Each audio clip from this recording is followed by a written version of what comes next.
বাংলাদেশ দূতাবাস রিয়াদ থেকে এবং জেদ্দা কনসুলেট জেদ্দা থেকে দুইটি বিজ্ঞপ্তি প্রকাশ করা হয়েছে সৌদি প্রবাসীদের জন্য।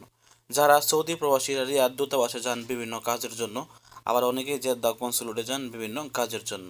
বিভিন্ন কাজ বলতে যাদের ইকামা এক্সপায়ার অথবা যাদের হরুপ, তারা আউটপাসের জন্য আবেদন করতে যান, অনেকেই পাসপোর্ট রিনিউ করতে যান, আবার অনেকেই পাসপোর্ট সংশোধন করতে যান। অনেকেই কিন্তু বিভিন্ন কাজের জন্য রিয়াদ দূতাবাস রিয়াদে এবং জেদ্দা কনসুলেট জেদ্দায় দৌড়াদৌড়ি করেন। আপনাদের অবগতির জন্য এখানে আমাদের দুইটি এম্বাসি ঘোষণা করেছেন 8 থেকে 10 এপ্রিল চাঁদ দেখা সাপেক্ষে। 10 এপ্রিল পবিত্র ঈদ হলে 11 এপ্রিল পর্যন্ত দূতাবাস বন্ধ থাকবে, অর্থাৎ 8 তারিখ, 9 তারিখ, 10 তারিখ এবং 11 তারিখ, এই 4 দিন দূতাবাস বন্ধ থাকবে।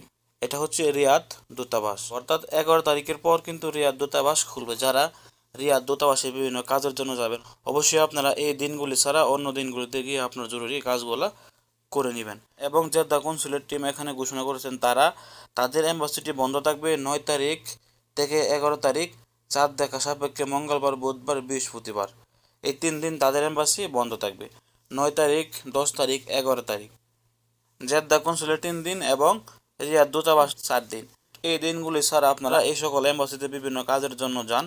আপনারা রিয়াদের হলে 8, 9, 10, 11 এই 4 দিন আপনারা রিয়াদে না যাওয়ার অনুরোধ রইল। এবং যারা জেদ্দায় আছেন, জেদ্দা কনসুলেটে যান, আপনারা 9, 10, 11 3 দিন জেদ্দা কনসুলেটে না যাওয়ার অনুরোধ রইল। এই ছিল আজকের গুরুত্বপূর্ণ একটি আপডেট তথ্য। ভিডিওটি শেয়ার করে সবাইকে জানিয়ে দেওয়ার চেষ্টা করবেন, কারণ প্রবাসীরাই কিন্তু দূতাবাসে তাদের বিভিন্ন কাজের জন্য চলে যায়, কিন্তু তারা জানে না যে দূতাবাস কবে খোলা থাকে বা কবে বন্ধ থাকে।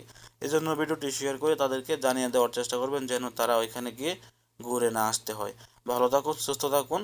সৌদি আরবের নিত্য নতুন সংবাদ পেতে দূরপ্রবাসের সঙ্গে থাকুন। আসসালামু আলাইকুম।